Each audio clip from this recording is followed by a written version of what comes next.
막차 탄 사람들의 연애가 어떤 느낌이냐? 자고 갈래?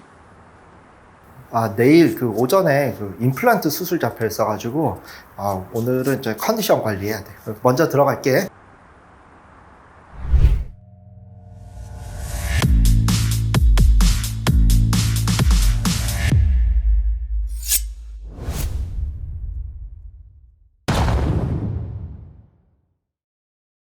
안녕하십니까, 치과의 성지현 채널의 성지현 원장입니다. 오랜만에 나는 솔로 콘텐츠를 한번 해보려고 합니다. 이번 기수가 결혼 정년기를 지난 아니면은 끝자락쯤에 있는 사람들을 모아서 막차 특집이라고 하고 있는데, 마지막 회차가 남기는 했지만 별 성과 없이 끝날 것 같기는 하거든요. 저도 어쨌든 막차에 같이 타고 있는 사람으로서 왜 그러면은 연령대가 높은 사람들은 커플로 맺어지기가 어려운가를 얘기를 해보려고 합니다. 결혼을 안 하거나 못 하신 분들은 다 이유가 있죠. 에너지의 총량 자체가 많이 떨어져 있어요. 20대 때는 휴대폰으로 비유를 하면은 휴대폰이 완충된 상태에다가 보조 배터리도 하나 꽂고 다니는 그런 느낌이에요. 영상도 보고 게임도 보고 막 했는데 아직도 배터리 97% 이런 느낌이거든요. 20대 후반에서 이제 30대 초중반으로 넘어가면서 보조 배터리가 사라집니다. 총량만큼만 딱 활동해야 돼요. 30대 중반부터는 배터리 총량이 줄기 시작하는 것 같아요. 영상 하나 보는데 휴대폰 꽂으라고 경고 메시지 뜨고, 일단은 에너지의 총량 자체가 낮다 보니까 노력과 열정이 필요한데 그런 게 부족한 것 같습니다. 그리고 이제 30대 중후반 이상의 나이가 되면은 직장에서 자리 잡기 위해서 자기를 갈아 넣어서 일하는 시기거나, 사업을 시작한 친구들은 사업이 자리 잡기 위해서 자기의 에너지를 쏟아붓는 그런 시기랑 겹치거든요. 이성에 대해서 쏟을 수 있는 정성과 성의가 줄어들 수밖에 없다라고 생각을 해야 될 것 같습니다. 두 번째로는 나이가 올라갈수록 이성적인 매력이 떨어질 수밖에 없는 거는 사실인 것 같습니다. 최근에 저희 엄마가 영상에 아들 사진이 굉장히 잘 나온 게 있어서 캡처했다 그러더라고요. 보니까 그 사진이 5년 전에 개원할 때 찍었던 사진이에요. 저희 엄마도 지금의 저 모습 보다가 5년 전에 제 모습을 사진으로 보니까 좋아하신 거죠. 누가 그러더라고요. 커플 나이의 합이 70이 넘어가면은 불꽃이 튀기가 쉽지 않다. 20대 때는 조그만한 불씨만 있어도 활활 타오르고 그랬던 시절도 있었던 것 같은데, 지금은 젖은 장작 같달까요? 어지간히 불씨 튀는 걸로는 불도 안 붙고 토치로 지져도 불이 안 붙는 현자 타임이라는 표현을 들어보신 분들은 알겠지만, 일정 시간에 일정 조건이 갖춰지면 현자와 같이 이성적인 판단을 내릴 수 있어서 현자 타임이라고 하죠. 불오기 되면 항상 그냥 현자인 상황이 되는 거거든요. 아마 여기 나온 출연진들도 동호회 같이 이런 분위기가 싫다는 얘기도 있었는데, 불이 안 붙으니까 서로 좋게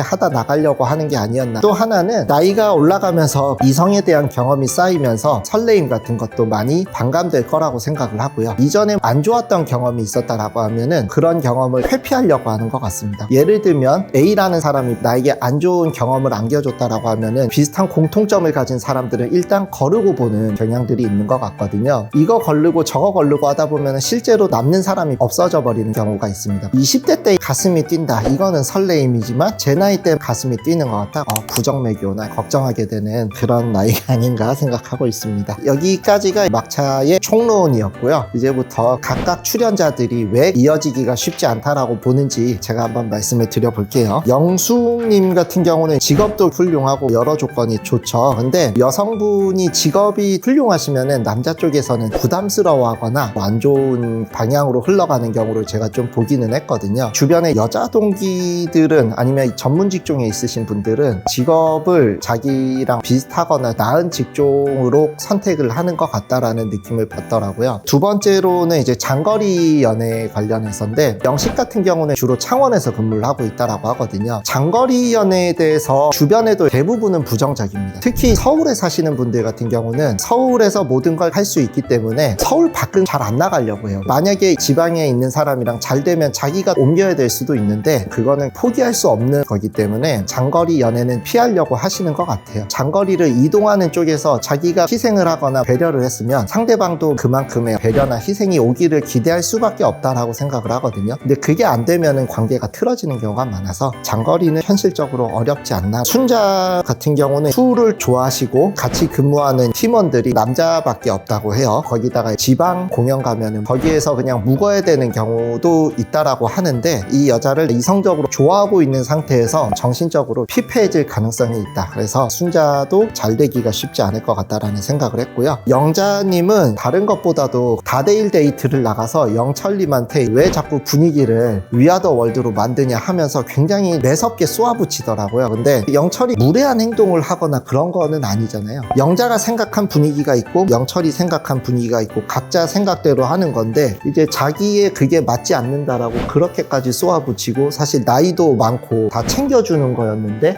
나는 영철이 그때 좀 불쌍했어. 이렇게 조금 호전적인 성격은 나이 든 사람들 입장에서는 힘듭니다. 영철님이 시흥 사람이라서 제가 마음속으로 응원했는데 혼나고 하니까 마음이 아팠습니다. 영자님은 왜 우리의 길을 죽이시는지.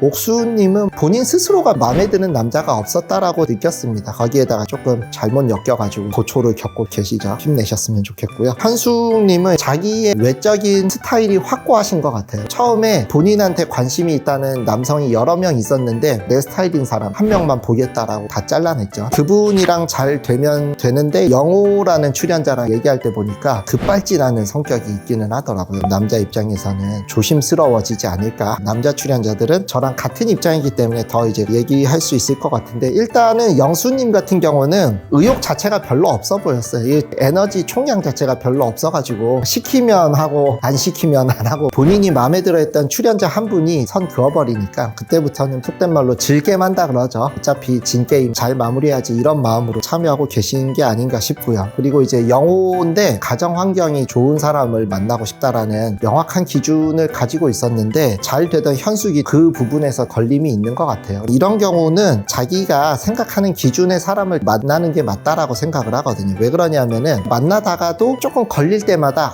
이것 때문에 일어나 그런 생각을 하게 되는 것 같아요. 자기가 기준을 가지고 있으면 그런 사람 만나고 각자 행복하게 사는 게 맞지 않을까라는 생각을 합니다. 최종 선택에서 커플이 난다라고 하면은 영호랑 현숙은 가능성이 있기는 한데 지금까지도 만남을 이어오고 있을 가능성에 대해서는 저는 높게 보지는 않는다. 영식은 자기 소개할 때 자기가 아역배우 출신이다. 자기가 다루는 돈의 액수가 1000억대다. 이런 얘기가 허세가 있다라고 생각을 했었고요. 가장 좀 걸리는 거는 취미가 오토바이라고 하는 데서 저라면은 안 만날 것 같다라는 생각을 했거든요. 큰 병원의 응급실에서 근무하면서도 오토바이 사고를 접하기도 했었고요. 그리고 가족이나 이성 친구가 되면은 신경 쓰이고 걱정될 수밖에 없다라고 생각을 하거든요. 실제로 영식이 마음에 든다고 했었던 영숙님도 이제 오토바이 관련해서 얘기를 했었죠. 영철인데 모든 사람을 챙기려고 하는 게 교제를 하는 사람 입장에서는 안 좋게 보일 수 있을 것 같다라고는 생각이 되어집니다. 근데 제가 보기에는 영철님은 마음에 드는 사람이 없어서 오히려 그런 게 아닌가 싶은 생각도 들기는 하더라고요. 그동안 연애도 쉴 새 없이 잘 하셨다라고 하니까 알아서 잘 하실 거고, 광수님은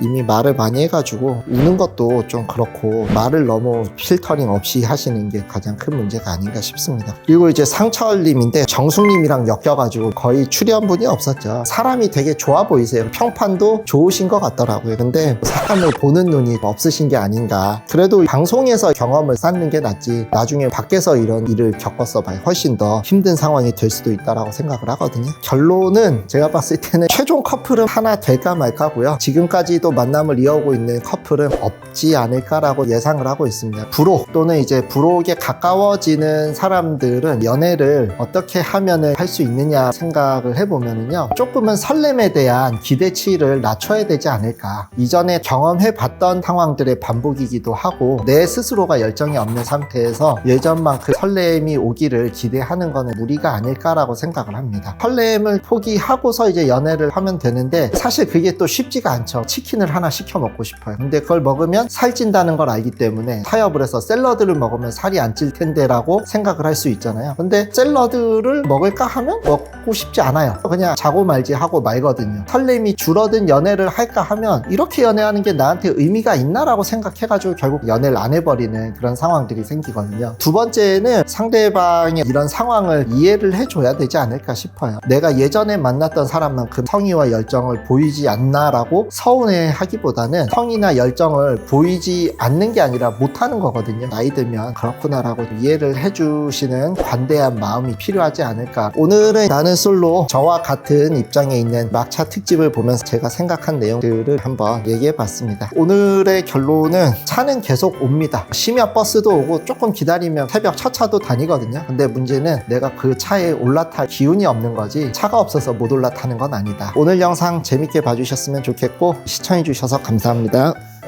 내가 보기에는 부록이 불을 붙지 않는 거는 천하의 낯설 PD도 어쩔 수 없다. 뭐 남 PD라고 뭐 별 수 있겠어요?